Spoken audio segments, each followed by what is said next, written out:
За 3 часа до того, как тело Медета Садаркулова превратится в обугленный силуэт в салоне горящего «Лексуса», его машину остановили люди в форме государственной автоинспекции. 12 марта 2009 года. Ночная трасса между Алматы и Бишкеком, пустынная, холодная, безлюдная. Жезл в руке человека в милицейской форме мелькнул в свете фар, требовательно указывая на обочину.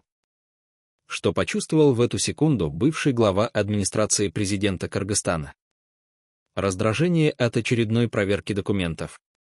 Или леденящее понимание, что это не проверка, а приговор?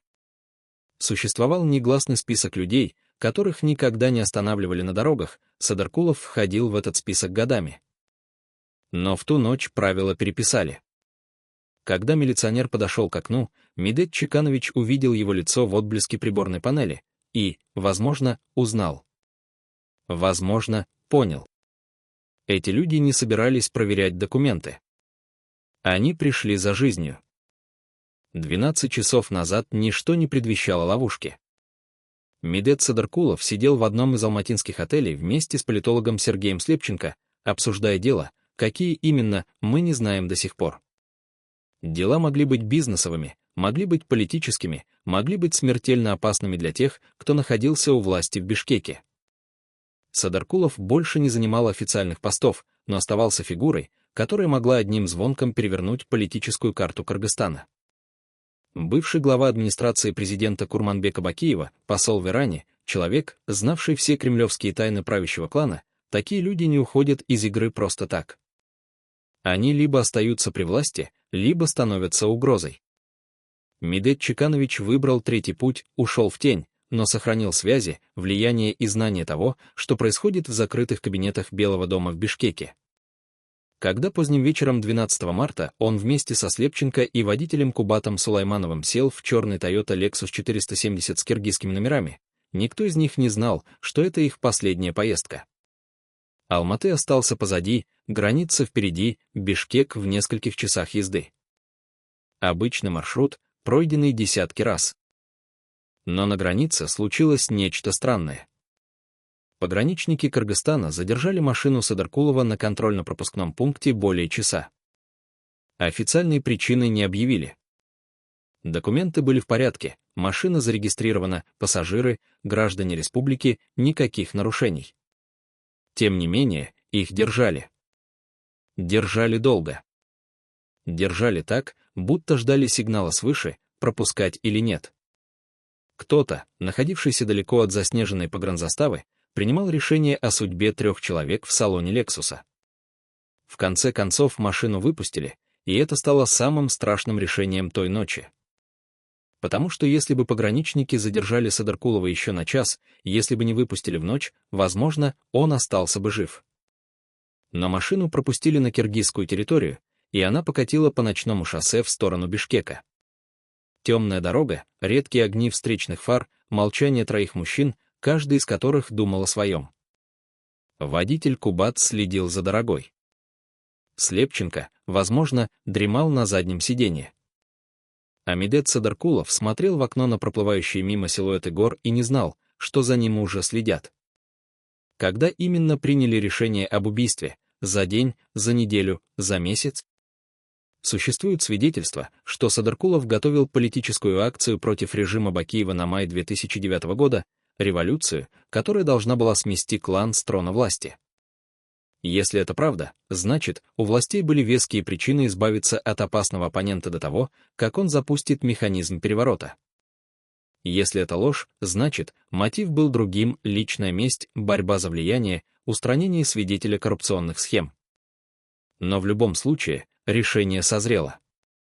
И в ночь с 12 на 13 марта оно было приведено в исполнение. План оказался простым и жестоким: остановить машину под предлогом проверки документов, похитить пассажиров, вывести на конспиративную дачу, убить, а тело сжечь вместе с автомобилем, инсценировав дорожное происшествие. Кто придумал этот план? Кто отдал приказ? Эти вопросы будут мучить следователей годами. Лексус катил через ночную степь, не подозревая, что каждый километр приближает его к западне. Где-то впереди, на пустынном участке дороги недалеко от Бишкека, уже ждали люди. Кто они? Официальная версия, установленная судами после революции 2010 года, утверждает сотрудники службы государственной охраны, офицеры погранслужбы, члены организованной преступной группировки. Элита режима Бакиева — те самые люди в погонах, которым народ доверял безопасность. Они стояли на обочине, одетые в форму милиции, вооруженные жезлами и удостоверениями, готовые сыграть роль обычных гаишников. Когда фары Лексуса показались на горизонте, они взмахнули жезлом. Машина затормозила. Садаркулов приоткрыл окно. И в этот момент все изменилось. Двери Лексуса распахнулись, руки в перчатках выволокли троих мужчин наружу, на холодный асфальт, скрутили, связали, бросили в другой автомобиль. Лексус угнали с места остановки, пустой, безмолвный, с распахнутыми дверями. Свидетелей не было. Ночная трасса хранила молчание. Что почувствовал Медет Садаркулов, когда понял, что милиционеры не милиционеры? Успел ли он вспомнить все свои годы у власти, все сделки, все секреты, все предательства и осознать, что расплата настигла его на пустынной дороге? Место, куда привезли Медета Садаркулова, Сергея Слепченко и Кубата Сулайманова, называлось дачей главы управления делами президента Курманбека Тимирбаева. Окраина Бишкека, закрытая территория, высокие заборы, никаких свидетелей. Идеальное место для того, чтобы стереть с лица земли троих неугодных людей. Их избивали долго и методично, следствие позднее установит множественные переломы, гематомы, следы жестокого насилия. Зачем их били? Чтобы выбить признание? Чтобы сломать волю? Или просто потому, что палачи получали удовольствие от процесса? Существуют показания, прозвучавшие на суде после революции 2010 года. Заказчиком убийства был Жаныш Бакиев, брат президента Курманбека Бакиева. Более того, он лично присутствовал на месте казни. Наблюдал. Контролировал процесс. Убеждался, что все идет по плану. Представьте эту картину: влиятельный брат главы государства стоит в углу дачи, освещенной тусклыми лампами, и смотрит, как его подчиненные избивают бывшего соратника режима. Медет Садаркулов когда-то был частью той же системы власти, работал рука об руку с кланом Бакиевых, знал все их тайны. Теперь он корчился на холодном полу, связанный, избитый, беззащитный перед теми, кто еще вчера называл его по имени-отчеству. Финальный акт разыгрался без лишних слов. Их задушили руками. Не выстрелили, слишком шумно. Не отравили, слишком долго. Задушили, как душат неугодных собак, сдавливая горло до тех пор, пока тело не перестанет сопротивляться. Медет Чеканович Садаркулов, бывший посол Кыргызстана в Иране, человек, принимавший решения на уровне президентской администрации, умер в петле чужих рук на грязном полу конспиративной дачи. Слепченко и Сулайманов разделили его судьбу.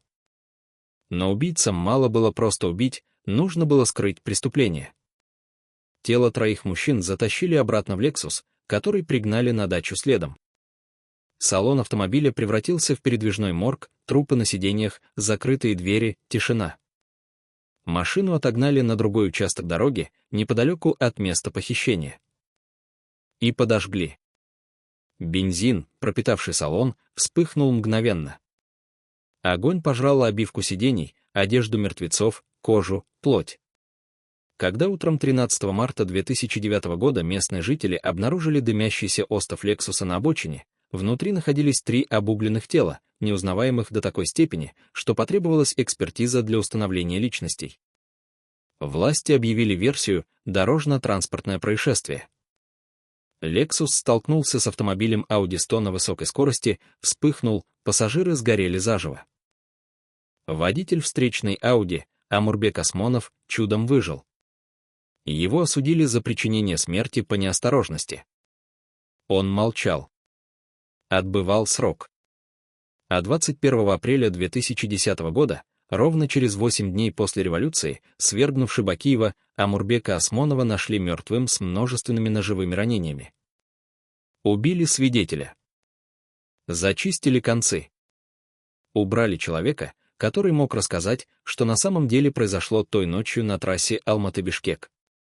Кто заказал убийство Осмонова? Те же люди, что убили Садаркулова.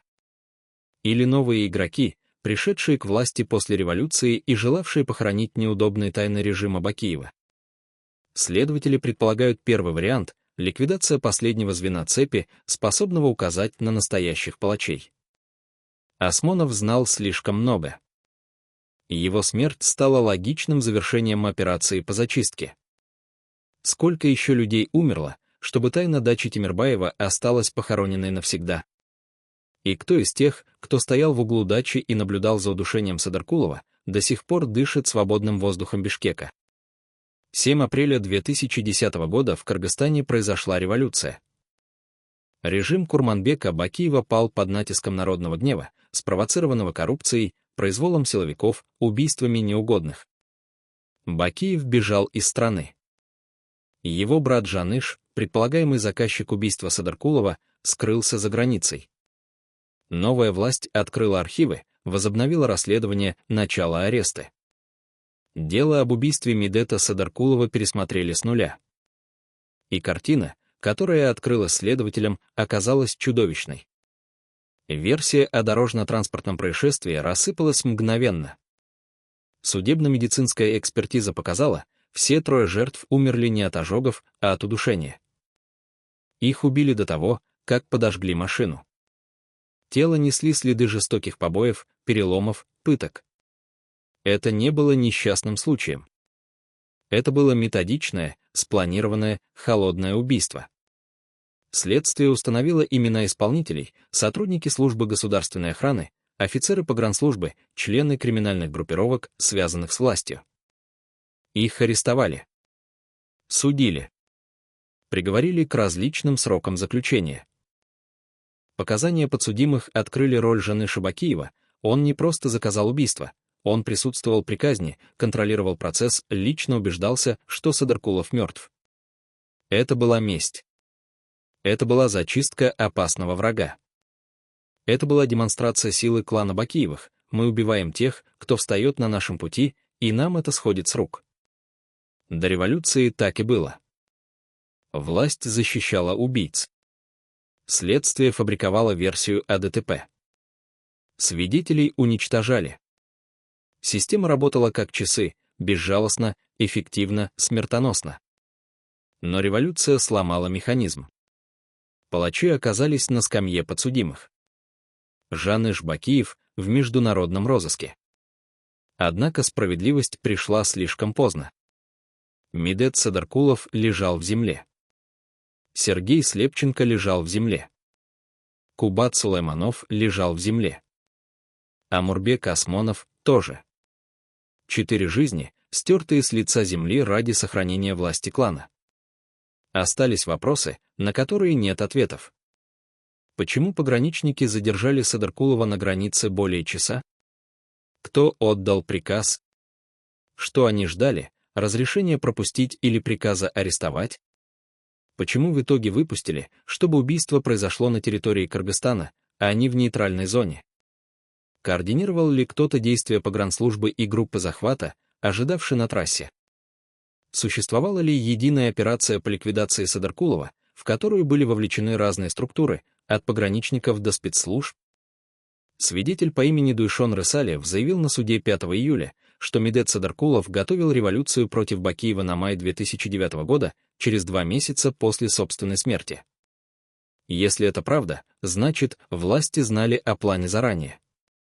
Значит, убийство было превентивным ударом, устранением угрозы до того, как она материализуется.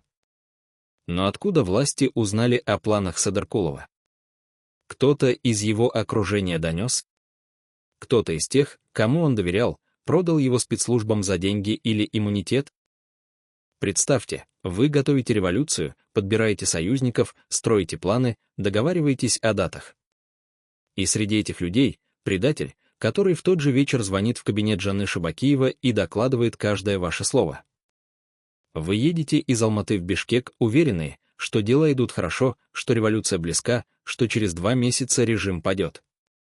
А на самом деле вас уже приговорили. Просто еще не объявили приговор. Ночь с 12 на 13 марта 2009 года стала ночью, когда приговор привели в исполнение. Медет Садаркулов не дожил до своей революции. Но революция все равно случилась год спустя. И когда народ штурмовал Белый дом в Бишкеке, среди лозунгов звучало имя Садаркулова, символа жертв режима, человека, убитого за то, что осмелился бросить вызов клану. Жаныш Бакиев до сих пор на свободе. Курманбек Бакиев живет в эмиграции. Исполнители убийства отбывают сроки в тюрьмах Кыргызстана. Но те, кто стоял выше, кто планировал, кто координировал, кто защищал убийц после преступления, многие из них остались безнаказанными.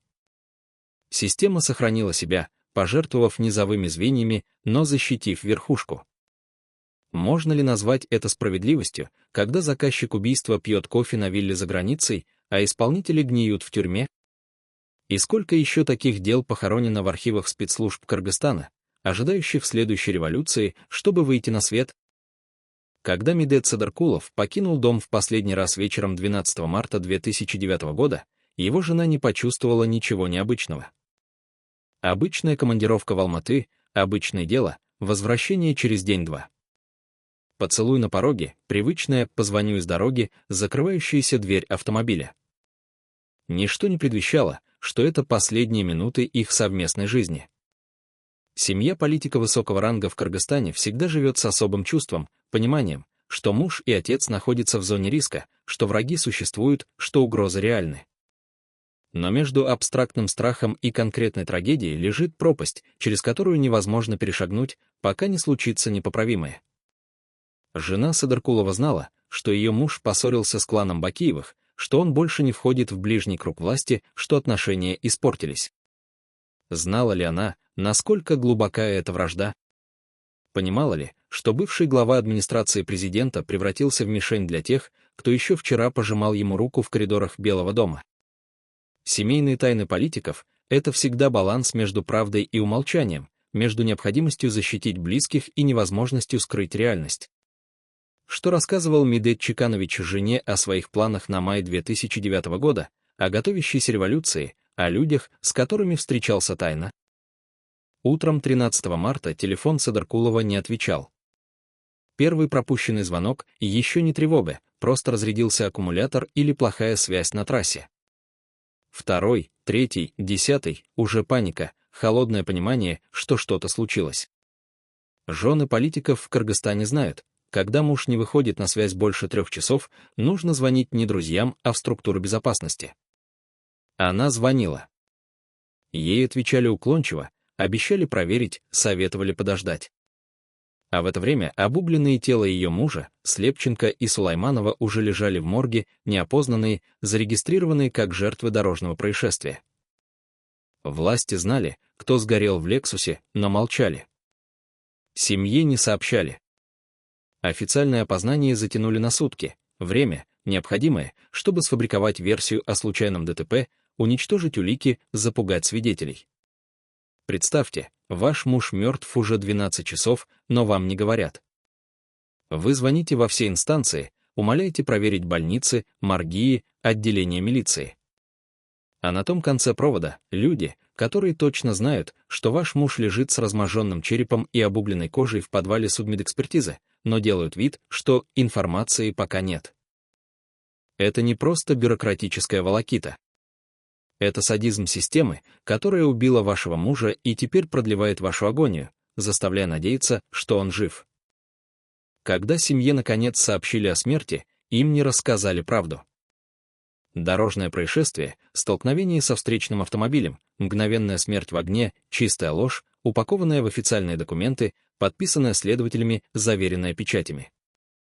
Жена Медета Садаркулова стояла перед гробом с закрытой крышкой, тело обгорело настолько, что прощание было невозможным. Ей не сказали, что мужа избивали часами, что ему ломали кости, что его задушили руками, что труп бросили в машину и подожгли уже мертвым. Ложь милосерднее правды. Или ложь — это способ защитить убийц, не дать семье задавать неудобные вопросы, похоронить дело вместе с телом? Дети Садаркулова росли с официальной версией, отец погиб в ДТП, трагическая случайность, никто не виноват. Только через год после революции 2010-го, когда следствие возобновили, семья узнала правду. Их отца не просто убили, его пытали, унижали, уничтожали методично и жестоко. Как жить с этим знанием? Как просыпаться каждое утро, понимая, что человек, которого ты любил, провел последние часы жизни в аду, а ты даже не знал об этом год? Семейные архивы Садаркулова хранят письма, фотографии, записи разговоров, а обычная жизнь обычной семьи, прерванная одной ночью на пустынной трассе. Жена никогда не давала публичных интервью, дети избегают журналистов, родственники хранят молчание. Почему? Страх? Или боль настолько глубока, что слова не способны ее выразить?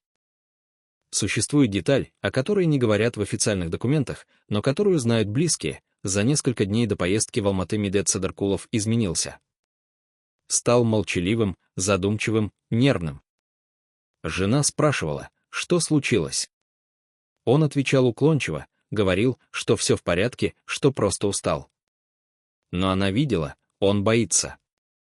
Чего? Кого? Он не говорил. Может быть, уже знал, что за ним следят. Может быть, получил анонимное предупреждение. Может быть, кто-то из бывших коллег намекнул, что его имя появилось в неправильных списках. Семья живет с этим вопросом до сих пор. Знал ли Медет Чеканович, что едет на смерть? Понимал ли, садясь в Lexus 12 марта, что не вернется? И если понимал, почему поехал? Долг перед союзниками по будущей революции. Невозможность отказаться от встречи без потери лица? Или фатализм человека, осознавшего, что от приговора клана Бакиевых не убежать, если не сегодня, то завтра, если не на трассе, то в собственном доме. Как жить семье, которая год верила в официальную ложь о дорожном происшествии, а потом узнала, что отца и мужа пытали, задушили и сожгли? И можно ли простить государство, которое год смотрело в глаза вдове и врало, защищая убийц? Дача Курманбека Тимирбаева на окраине Бишкека — место, которого нет на официальных картах. Высокий забор, охрана, закрытая территория, никаких адресных табличек. Обычная резиденция высокопоставленного чиновника, ничем не отличающаяся от десятков других вилл, разбросанных по пригородам столицы Кыргызстана. Но именно здесь, в подвале или гостевом домике этой дачи, в ночь с 12 на 13 марта 2009 года произошло убийство. Медета Садаркулова, Сергея Слепченко и Кубата Сулайманова привезли сюда связанными, избитыми, осознающими, что спасения нет. Кто выбрал это место? Тимирбаев лично предоставил территорию для расправы. Или убийцы использовали дачу без его ведома, зная, что хозяин в отъезде, охрана куплена, территория изолирована. Режим Бакиева имел сеть таких мест, конспиративных дач, закрытых объектов, зданий без вывесок, где происходило то, о чем не пишут в официальных документах. Пытки неугодных, допросы с пристрастием, казни по приговору клана. Публично власть улыбалась с экранов телевизоров, говорила о демократии, правах человека, верховенстве закона. Приватно душила людей в подвалах, жгла тело, фабриковала дело. Двойная жизнь режима — это не метафора, это буквальная реальность. Днем пресс-конференции и рукопожатия, ночью кровь на полу секретных объектов. Дача Тимирбаева стала одной из таких точек на карте ужаса, составленной позже следователями новой власти. После революции 2010 года журналисты пытались попасть на эту дачу. Охрана не пускала, ссылаясь на приватную собственность. Тимирбаев исчез из публичного поля, его судьба неизвестна, эмигрировал, скрывается, защищен новой властью. Дачу опечатали как место преступления, но потом печати сняли, территорию вернули владельцу или продали. Сегодня там, возможно, живут другие люди, устраивают барбекю по выходным, не подозревая, что под их ногами пролита кровь 3 мужчин. Или подозревают, но молчат, потому что в Кыргызстане не принято говорить о таких вещах вслух. Кто еще был на даче в ту ночь, кроме убийц и жертв? Показания подсудимых после революции упоминают Жаныша Бакиева, наблюдавшего за процессом. Значит, была команда исполнителей, минимум 3-4, чтобы контролировать связанных пленников. Была охрана периметра, чтобы никто посторонний не проник на территорию. Был кто-то, кто координировал операцию, давал команды, проверял, что все идет по плану, следил за временем. Минимум 7-8 человек вовлечены в убийство одной ночью на одной конспиративной даче. 7-8 человек, которые видели, как Садаркулов умирает, слышали его последние слова, чувствовали запах крови и страха. Сколько из них заговорили после революции? 2-3 дали показания в обмен на смягчение приговора. Остальные молчат до сих пор. Существуют ли другие такие дачи? Место, где режим Бакиева убивал неугодных, а потом инсценировал несчастные случаи. Следствие после 2010 года обнаружило несколько подобных объектов. Подвал здания службы государственной охраны, где держали похищенных. Заброшенный склад на окраине Оша, где избивали оппозиционеров. Частная вилла одного из генералов МВД, превращенная в камеру пыток. Каждое из этих мест имело легенду прикрытия, официально просто собственность, приватная территория, ничего подозрительного. Реально, звено в цепи государственного террора, где люди исчезали бесследно или возвращались сломленными, запуганными, готовыми молчать до конца жизни. Дача Тимирбаева выделяется одним: здесь убили человека федерального уровня, бывшего главу администрации президента. Это не рядовой оппозиционер, не активист, не журналист. Это человек, знавший все тайны клана, имевший связи на высшем уровне, способный одним звонком развалить коррупционную схему или политический альянс. Убить такого человека — риск. Выбрать для убийства дачу высокопоставленного чиновника — еще больший риск. Значит, организаторы были уверены, система защитит их, следствие закроют, свидетели запугают, тела сгорят, концы спрячутся. Почти так и вышло. Если бы не революция год спустя, дело Садаркулова осталось бы закрытым навсегда, записанным в архивах как ДТП с летальным исходом. Кто еще знает адреса секретных дач режима Бакиева, но молчит из страха или из-за сделки с новой властью? И сколько тел похоронено в лесах вокруг Бишкека, чьи имена никогда не попадут в отчеты следователей? Кому было выгодно убийство Медета Садаркулова? Вопрос, который следствие задавало годами. Ответ оказался очевиден, но доказать его смогли только после революции. Жаныш Бакиев, брат президента Курманбека Бакиева, получил после смерти Садаркулова все: контроль над бизнесом, влияние на кадровые назначения, устранение опасного соперника внутри клана. Медет Чеканович не был посторонним. Он был частью системы, архитектором власти Бакиевых, человеком, поднявшим Курманбека на президентский трон. Но именно поэтому он стал угрозой. Человек, который знает, как строилась власть, знает и как ее разрушить. Садаркулов обладал компроматом, документами, свидетельствами, связями, способными уничтожить клан одним публичным разоблачением. После ухода с поста главы администрации он не исчез. Встречался с оппозиционерами, налаживал контакты с недовольными внутри элиты, готовил, по некоторым версиям, революцию на май 2009-го.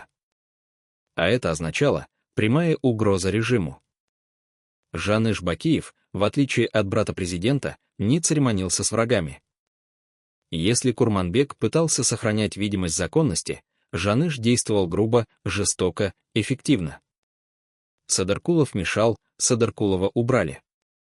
Но выгода не только политическая. После смерти Медета Чекановича несколько бизнесов, контролируемых им через доверенных лиц, перешли под крыло клана Бакиевых.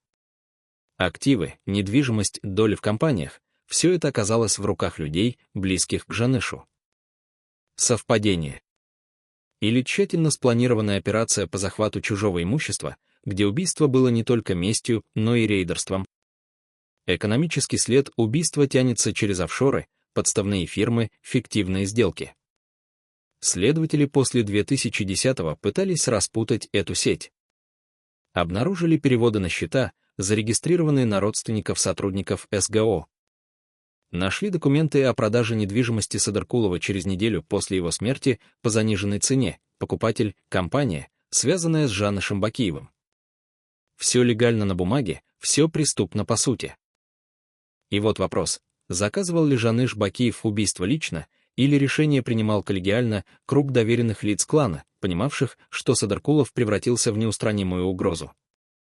Показания осужденных исполнителей указывают на Жаныша как на человека, наблюдавшего за казнью. А значит, он принимал решения, он контролировал процесс, он нес ответственность. Но был ли он главным злодеем или лишь исполнителем воли брата президента? Курманбек Бакиев до сих пор отрицает причастность к убийству.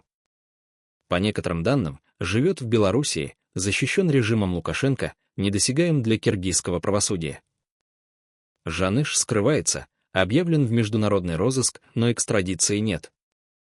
Братья избежали наказания, переложив вину на исполнителей, офицеров СГО, членов ПГ, людей, выполнявших приказы.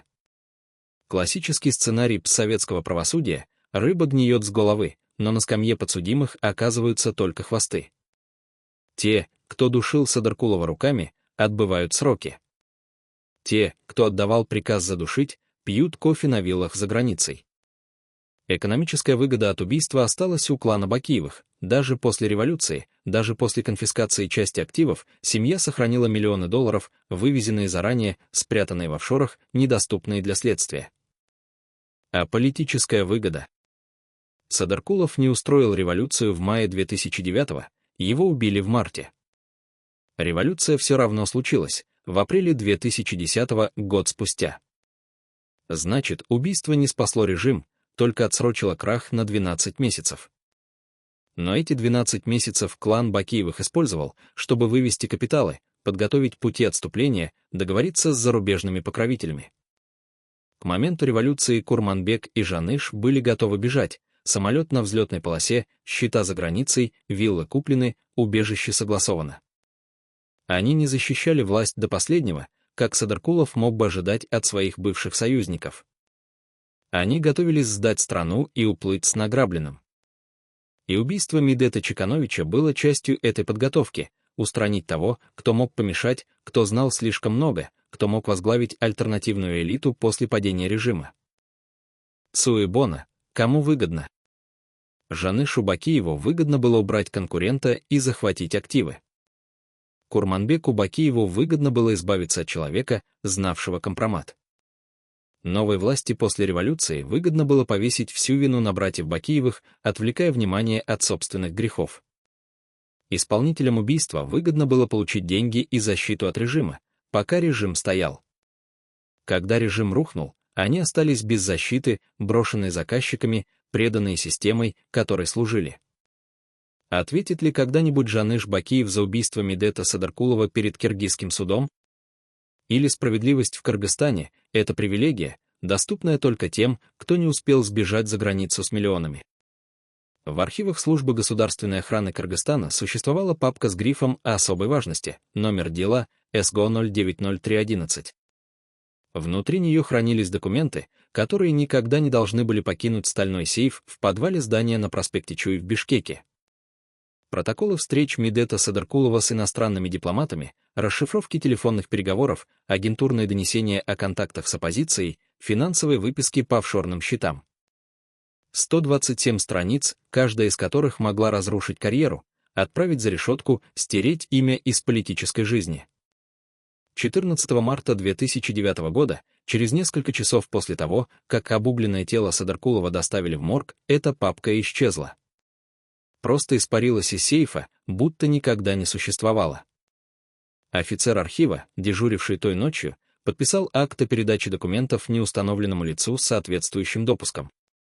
Через 2 недели этого офицера перевели на должность в отдаленный район Ошской области, где он работал начальником сельского отделения милиции до выхода на пенсию. Никаких вопросов, никаких расследований. Папка исчезла, и вместе с ней исчезли 127 страниц правды о том, кто, когда и за что приговорил Медета Садаркулова к смерти. Но память — штука упрямая. Один из сотрудников СГО, работавший с этим делом до его исчезновения, запомнил детали. Не все, недословно, но достаточно, чтобы после революции 2010 года дать показания следствию. Он рассказал о документе, датированном 27 февраля 2009 года, за 2 недели до убийства. Аналитическая записка, подписанная заместителем директора СГО, где черным по белому было написано: Садаркулов МЧ установил контакты с представителями оппозиционных групп в Оше и Джалал-Абаде. Планирует координированные акции протеста на май 2009. Рекомендуется превентивное пресечение деятельности. Превентивное пресечение – бюрократический эвфемизм, за которым скрывается приговор. Ни арест, ни суд, ни тюрьма, пресечение. И когда эта записка попала на стол к Жанышу Бакиеву, он понял ее правильно. Существовала вторая папка в архиве погранслужбы. Она содержала распоряжение от 11 марта 2009 года, подписанное высокопоставленным офицером, задержать автомобиль Lexus с регистрационным номером таким-то на КПП при въезде в Кыргызстан, продержать не менее 1 часа, затем пропустить. Зачем держать, если потом все равно пропускать? Чтобы дать время группе захвата занять позицию на трассе. Чтобы синхронизировать операцию, пока Садаркулов томится на границе, убийцы готовятся в 50 километрах от него. Когда машину выпустили, она поехала точно в ту точку, где ее ждали люди в форме ГАИ.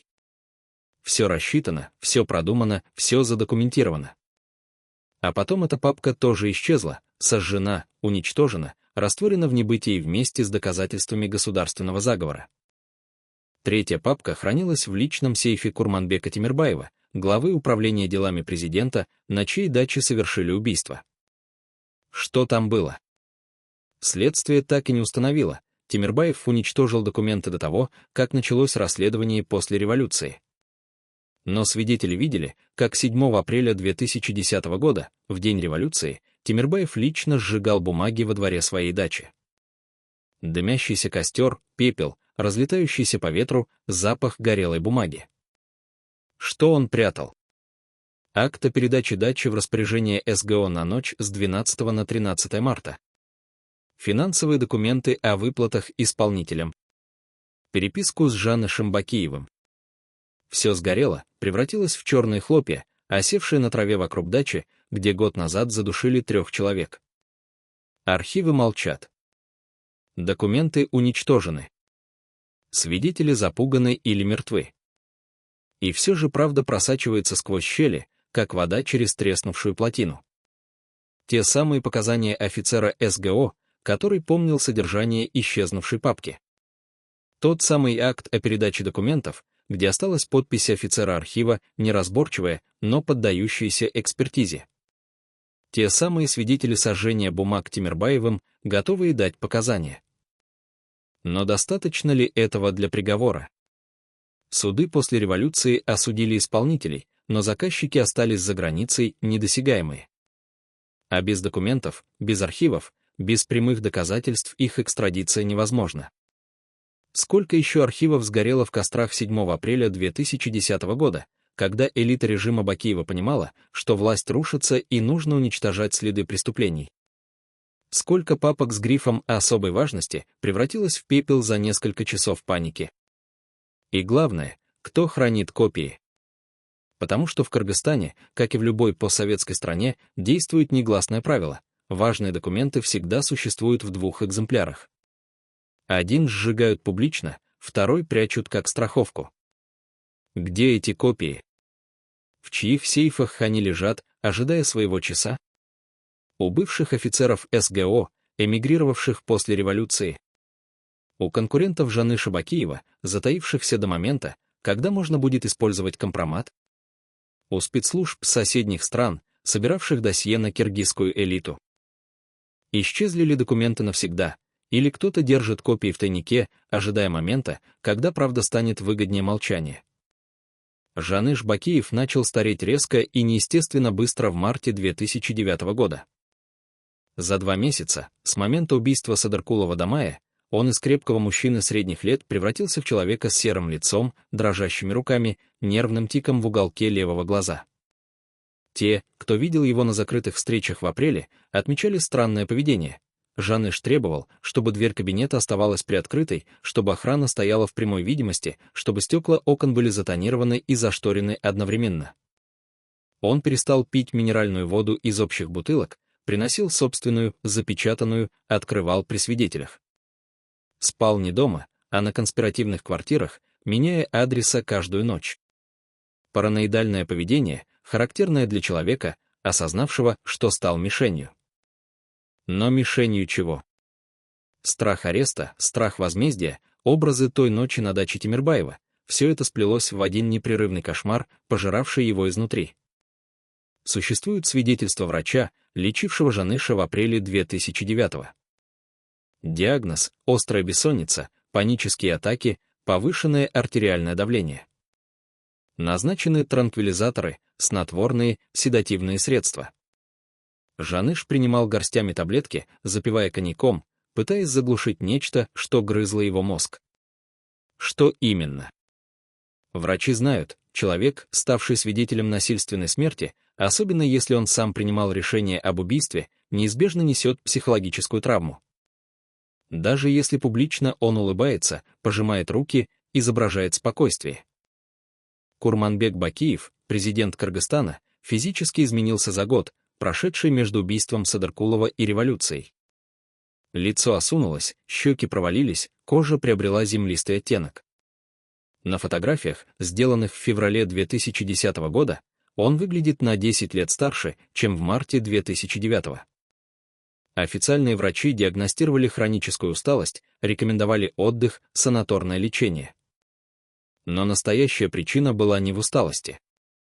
Власть пожирала его физически. Каждое решение об аресте оппонента, каждая фальсификация выборов, каждое убийство неугодного откладывались в организме как яд, медленно разъедающий ткани. Бессонные ночи, постоянный стресс, паранойя — все это проявлялось на лице, в походке, во взгляде. К апрелю 2010 года Курманбек выглядел не как глава государства, а как больной старик, доживающий последние месяцы. Власть пожирала Бакиевых физически, это не метафора, а медицинский факт. Каждая бессонная ночь, каждое решение об убийстве выбрасывали в кровь ударную дозу кортизола. Организм разрушался изнутри, как под воздействием яда. К апрелю 2010 года Курманбек выглядел не как президент 50 лет, а как больной старик, чье тело отказывалось нести груз преступлений. И вот парадокс. Медет Садаркулов, убитый в марте 2009-го, ушел из жизни в расцвете сил, 53 года, крепкое здоровье, никаких хронических заболеваний. А его убийцы начали разваливаться сразу после преступления. Жаныш, паранойя, бессонница, дрожь. Курманбек, преждевременное старение, серое лицо, провалившиеся глаза. Будто само убийство запустило в их организмах механизм саморазрушения. Медицинские архивы клиники, обслуживавшие семью Бакиевых, показывают резкий всплеск обращений за помощью в период с марта 2009 по апрель 2010. Транквилизаторы, антидепрессанты, сердечные препараты — все в увеличенных дозах, все без официальных рецептов, все через доверенных врачей, подписавших обязательства о неразглашении. Один из охранников Жаныша рассказывал после революции, в последние месяцы перед бегством хозяин практически не выходил из резиденции. Сидел в кабинете, задернув шторы, окруженный телохранителями, и смотрел в монитор компьютера, где выводились изображения с десятков камер наблюдения. Каждый шорох, каждая тень, каждая незнакомая машина на улице вызывали всплеск паники. Охранникам приказывали проверять периметр, задерживать прохожих, фиксировать номера автомобилей. Паранойя превратилась в образ жизни.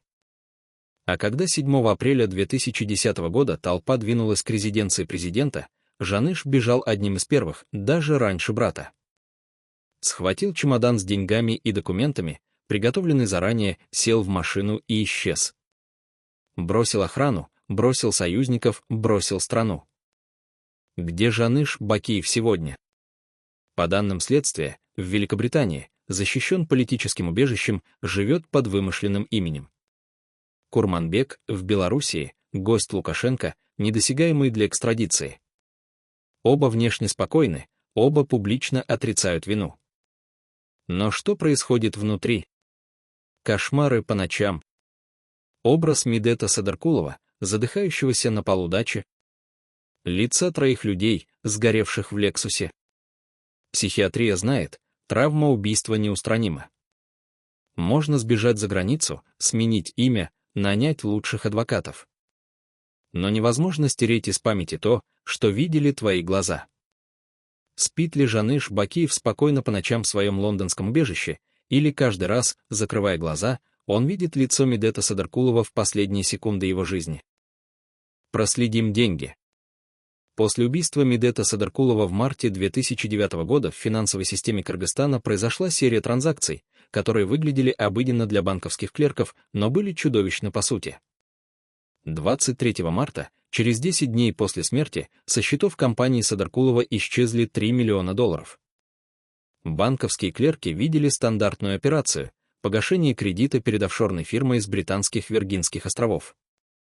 Реально это был дележ добычи, офшор принадлежал структуре, связанной с Жанышем Бакиевым. Через месяц недвижимость в центре Бишкека стоимостью 5 миллионов ушла за 2 миллиона компании, где директором числился родственник офицера СГО, участвовавшего в убийстве. Классическая схема – продать дешево своим, перепродать дорого. И еще через 2 недели эта компания перепродала торговый центр за 4 миллиона покупателю, близкому к клану Бакиевых. К концу года клан контролировал активы Садаркулова на $12 миллионов, это только видимая часть айсберга. Суэ Бона, кому выгодно? Следствие после революции подсчитало, за год, прошедший между убийством Садаркулова и бегством Бакиевых, активы на сумму не менее $12 миллионов, принадлежавшие Медету Чекановичу или контролируемые им, перешли в руки людей, связанных с кланом. 12 миллионов – это только то, что удалось отследить.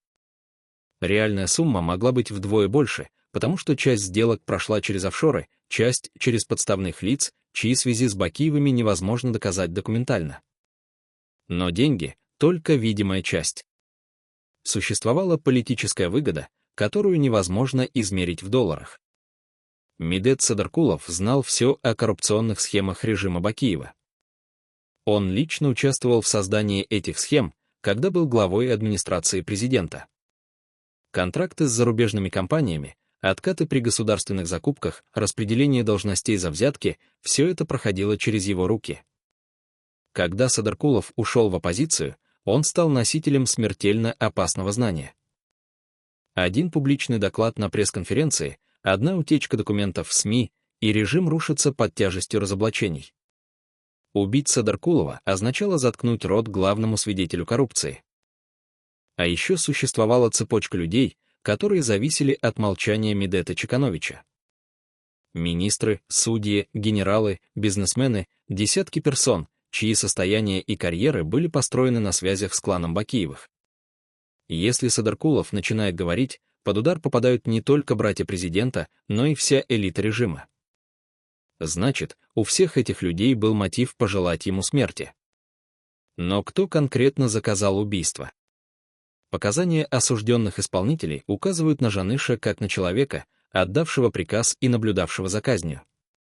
Но существует версия, которую следствие так и не смогло подтвердить документально. Решение принимал не Жаныш единолично, а узкий круг, 5-7 человек из верхушки клана.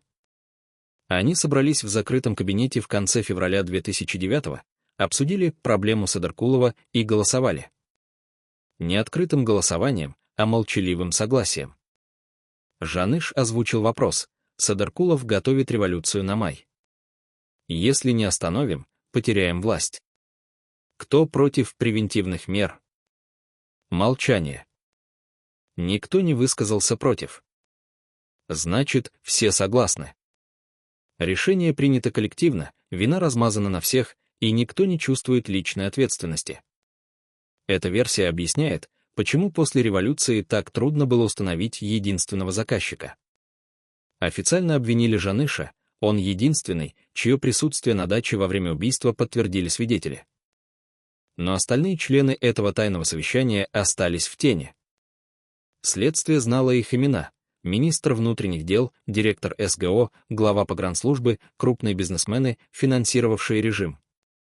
Все они имели мотив, все получили выгоду от смерти Садаркулова, но ни один не понес наказание. И вот парадокс правосудия: исполнители, душившие Садаркулова руками, сидят в тюрьмах Кыргызстана. Жаныш Бакиев, отдавший приказ, живет на свободе за границей. А те, кто молча согласился на убийство в закрытом кабинете, занимают высокие посты в новой власти или тихо доживают на пенсии. Потому что система защищает своих.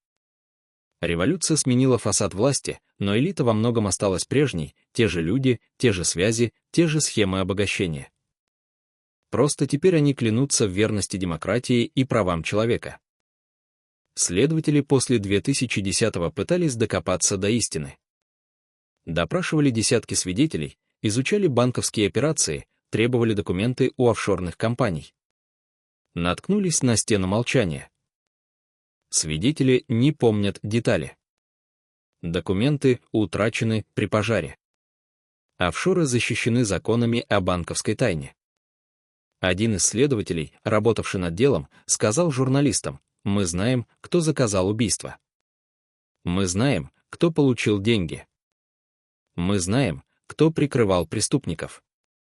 Но доказать невозможно. Система построена так, что виноваты всегда исполнители, а заказчики остаются чистыми». Суи Бона. После смерти Садаркулова выиграли все. Жаныш Бакиев получил контроль над бизнесом и устранил конкурента. Курманбек Бакиев избавился от опасного свидетеля коррупции. Министры и генералы обезопасили себя от разоблачений. Бизнесмены захватили активы. Офицеры СГО получили денежные бонусы за выполнение спецоперации. Даже новая власть выиграла, получила символ жертвы режима, вокруг которого можно строить пропаганду. Все выиграли, кроме 3 мужчин, чьи обугленные тела нашли в Лексусе на обочине трассы Алматы-Бишкек. Ответят ли когда-нибудь настоящие заказчики убийства Медета Садаркулова перед судом, или справедливость в Кыргызстане — это спектакль, где наказывают исполнителей, а организаторы остаются за кулисами, пересчитывая прибыль? 12 марта 2009 года началось как обычное утро для Медета Садаркулова. 7 часов 30 минут, будильник, душ, завтрак на кухне с женой. Разговор о повседневном, счета за коммунальные услуги, ремонт в доме сына, планы на выходные. Ничего не предвещало, что через 16 часов его земной путь завершится на пустынной трассе между Алматы и Бишкеком. Жена вспоминала позже, он был спокоен то и утром, даже улыбался, обсуждая, куда поехать отдыхать летом.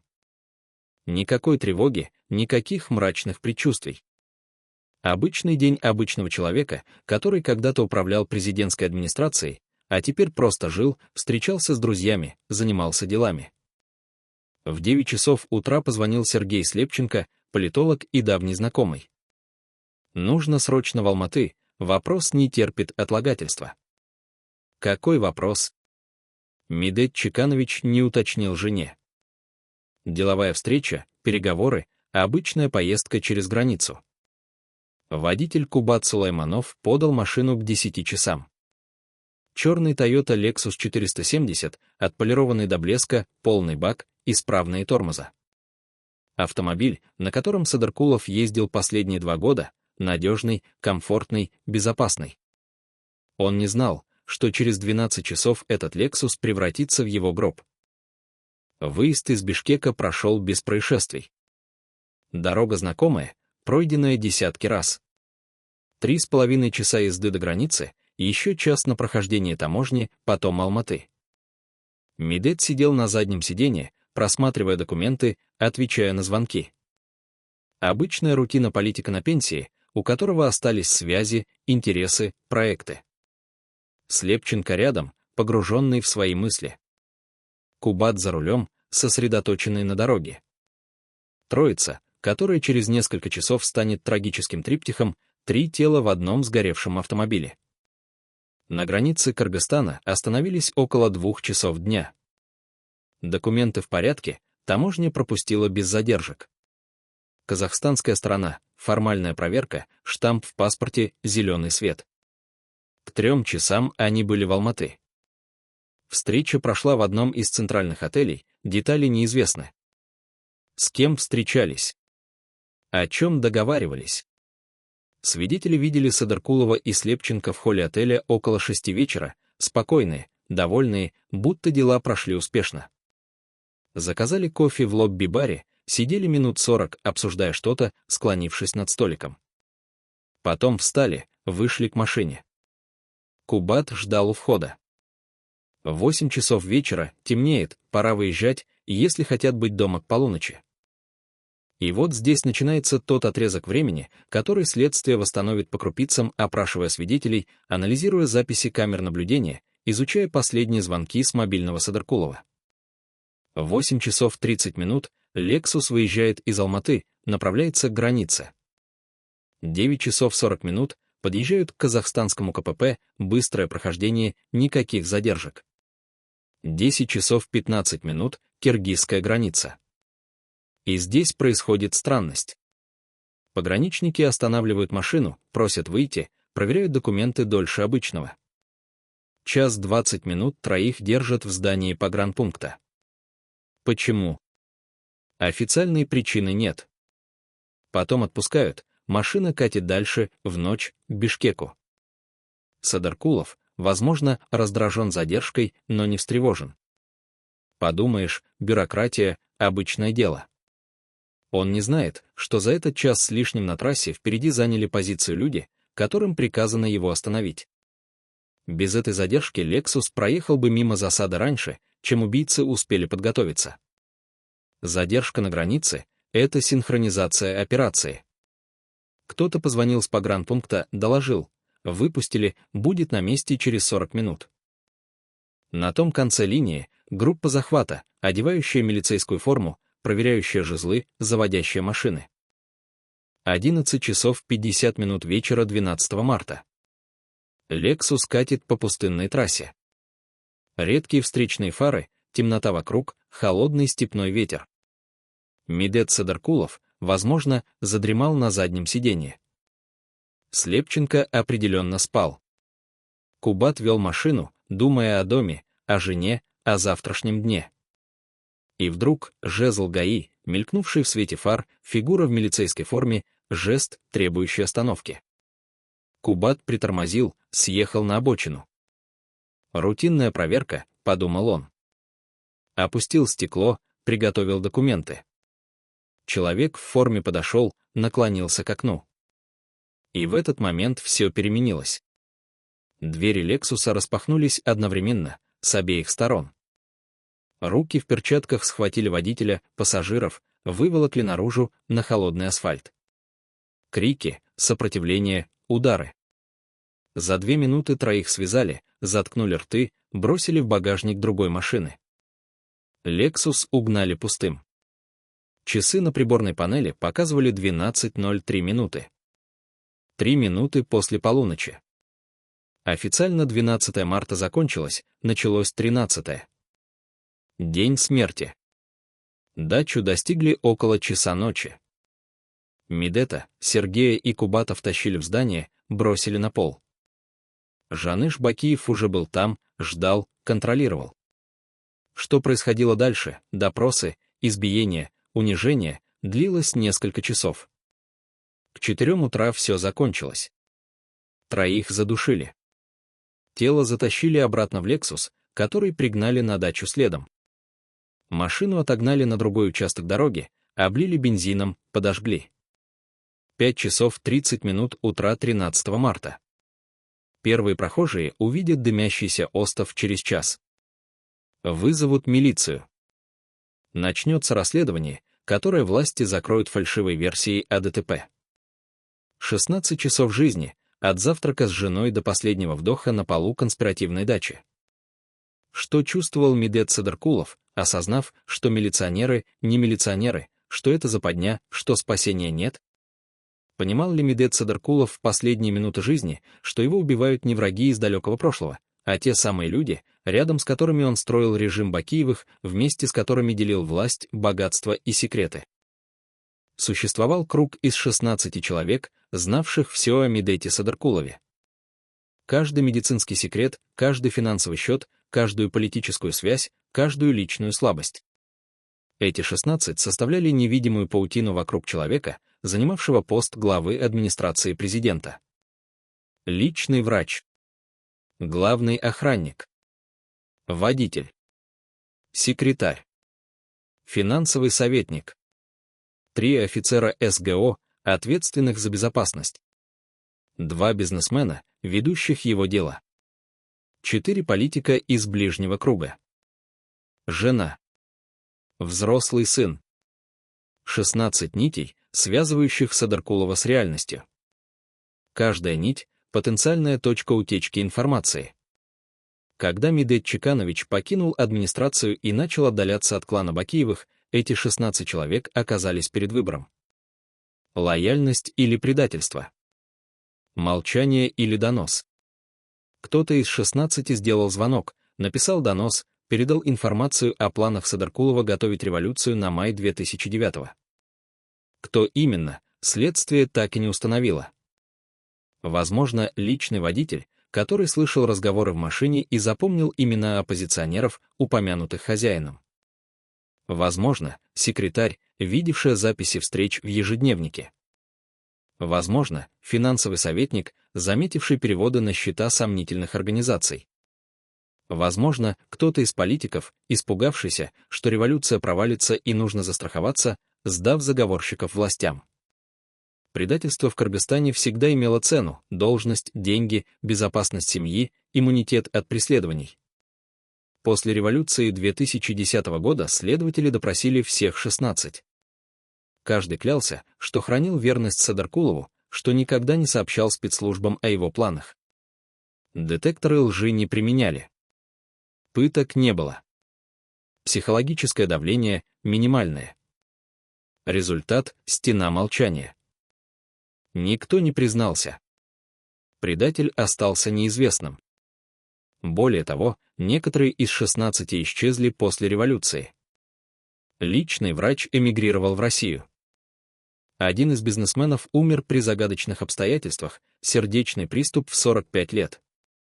Секретарь переехала в Турцию, следы потерялись. Словно кто-то методично зачищал список тех, кто мог знать правду о предательстве. Представьте, вы доверяете человеку полностью. Он знает ваши секреты, планы, страхи. Вы верите, что в критический момент он поддержит вас. А он звонит вашим врагам и продает вас за обещание безопасности. Садаркулов жил с этими 16 людьми годами. Делил с ними повседневность, завтраки, дорогу, разговоры, планы. Кому-то платил зарплату. Кого-то считал другом. Кто-то был членом семьи. И один из них предал. Может быть, за деньги. Может, из страха. Может, по принуждению, спецслужбы пришли, показали компромат, пригрозили тюрьмой, и человек сломался. Мотив не важен. Важен результат. Информация о планах Садаркулова оказалась на столе у Жанны Шабакиева задолго до марта 2009-го. Один из допрошенных после революции, бывший офицер СГО, охранявший Садаркулова, рассказал странную деталь. За месяц до убийства, в начале февраля, ему позвонил неизвестный и предложил встретиться. Встреча прошла в кафе на окраине Бишкека. Незнакомец задавал вопросы: какой маршрут обычно использует Садаркулов, ездя в Алматы? В какое время предпочитает выезжать? Есть ли у него личная охрана в поездках? Офицер насторожился, отказался отвечать, встал и ушел. Через неделю его сняли с должности охранника Садаркулова, перевели на другую позицию. Официальная причина — служебная ротация. Реальная — он отказался сотрудничать, и его убрали, чтобы не мешал операции. На его место поставили другого офицера, более сговорчивого. Тот уже согласился передавать информацию. Когда Садаркулов выезжал в Алмату 12 марта, новый охранник остался в Бишкеке и якобы заболел. Удобная болезнь, которая прошла сразу после убийства. 16 человек. Один предатель. 15 молчат, зная или подозревая, кто именно донес. Круговая порука страха: если заговоришь, тебя объявят предателем, даже если ты невиновен. Лучше молчать, лучше унести тайну в могилу. Садаркулов доверял этим людям. В последние месяцы жизни, готовя революцию, он полагался на их молчание. Обсуждал планы в присутствии водителя, звонил оппозиционерам из кабинета, где секретарь могла слышать. Держал документы в сейфе, код от которого знал финансовый советник. Он верил, что лояльность куплена годами совместной работы, щедрыми зарплатами, личными связями. Ошибся. Один из 16 оказался слабым звеном. И через это звено клан Бакиевых проник внутрь, узнал все, спланировал удар. Мог ли Медет Садыркулов доверять хоть кому-то в последние месяцы жизни, или предательство настолько пропитало элиту Кыргызстана, что даже ближайший круг превратился в рынок, где лояльность продается тому, кто предложит больше? Впервые за 15 лет человек, находившийся в той машине вместе с Медетом Садыркуловым в ночь убийства, согласился дать показания перед журналистами. Личность свидетеля защищена судебным решением, его лицо скрыто, голос изменен программой. Назовем его свидетель X. Он был четвертым человеком в операции той ночи, не жертвой, не палачом, а наблюдателем, случайно оказавшимся рядом. Член организованной группировки, примкнувший к СГО для выполнения грязной работы, за которую офицеры не хотели отвечать лично. Его задачей было вести вторую машину, куда бросили связанных пленников.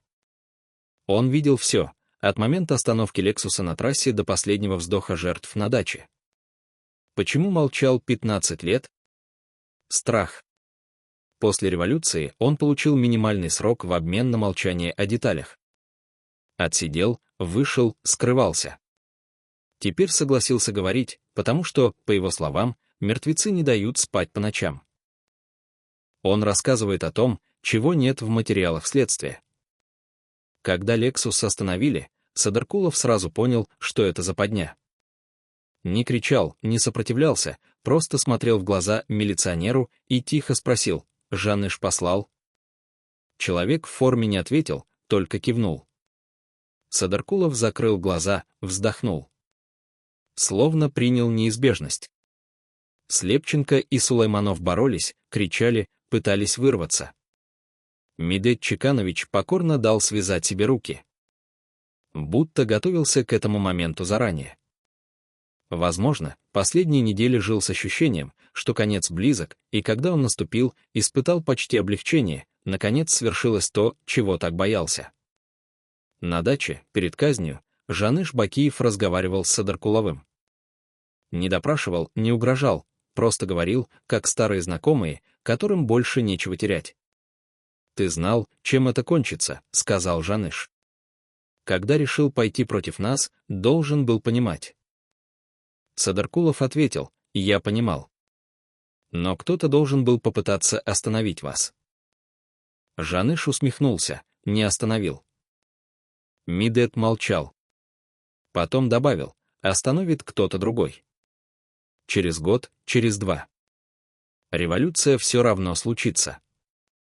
Жаныш покачал головой: «К тому времени мы будем далеко». И оказался прав, год спустя, когда революция смела режим Бакиевых, братья были уже за границей, вне досягаемости правосудия. Свидетель X вспоминает самый жуткий момент. Когда Садыркулова начали душить, он не боролся. Просто закрыл глаза и ждал конца. Слепченко и Сулайманов отчаянно сопротивлялись до последней секунды. Медет Чеканович — нет. Фаталист, принявший свою судьбу. Или человек, настолько уставший от страха последних месяцев, что смерть показалась избавлением. Свидетель задает себе этот вопрос 15 лет. Ответа нет. Когда все закончилось, Жаныш Бакиев посмотрел на тело и сказал вслух: «Хоронить будем как героев». Несчастный случай на дороге, трагедия, соболезнование семье. Цинизм абсолютной власти — убить человека и на следующий день выразить публичное сожаление о его гибели. Последняя деталь, которую рассказывает свидетель X, о минуте перед поджогом Лексуса. Исполнители затащили трупы в салон, облили бензином. Один из них, молодой офицер СГО, вдруг остановился, посмотрел на обугливающиеся лица жертв и сказал: «Мы за это ответим». Может, не сегодня, но ответим.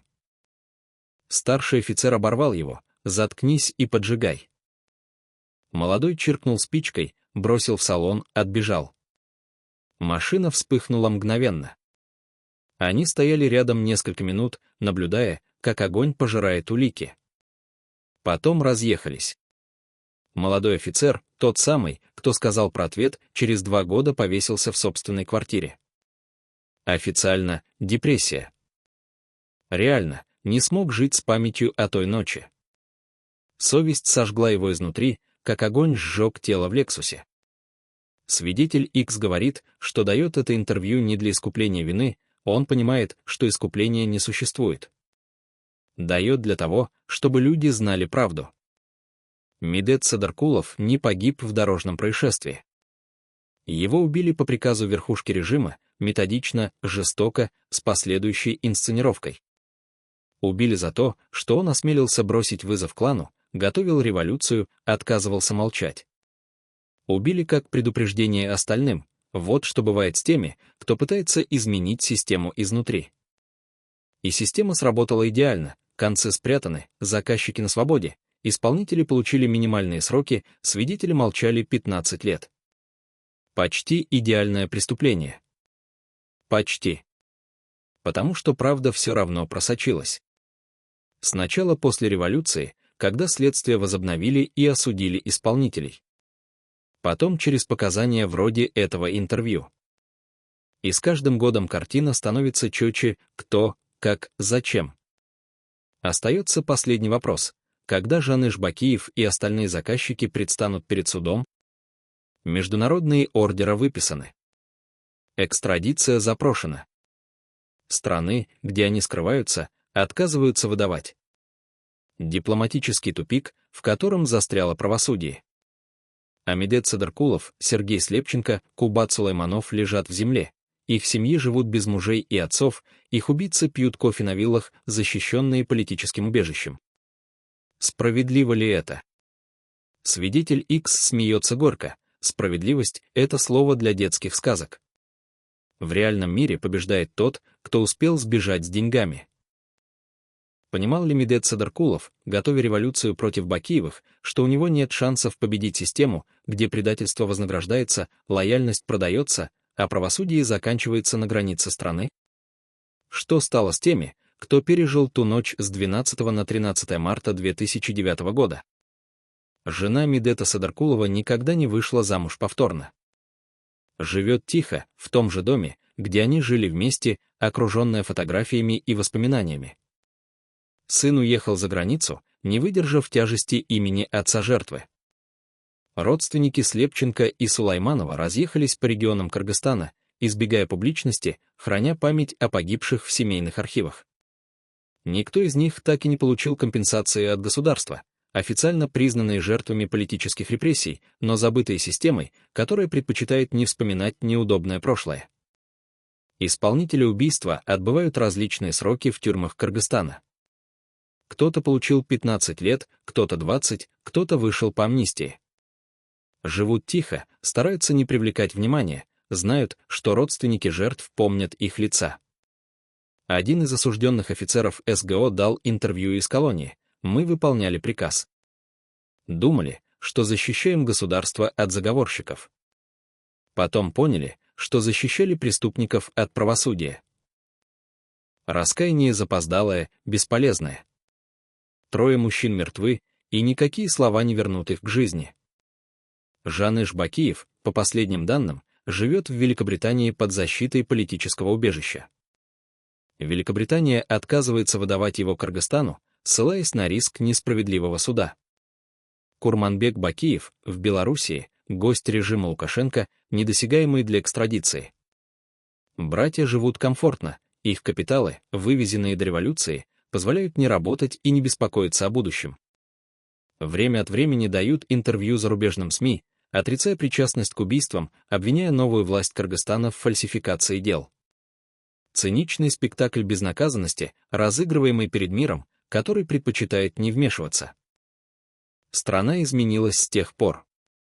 Революция 2010-го смела режим Бакиевых, но не уничтожила систему, породившую этот режим. Коррупция осталась. Безнаказанность силовиков осталась. Торговля должностями осталась. Сменились лица, остались методы. Медет Садаркулов стал символом жертвы диктатуры, именем на мемориальной доске, героем документальных фильмов. Но его смерть не изменила Кыргызстан так глубоко, как он надеялся, готовя революцию.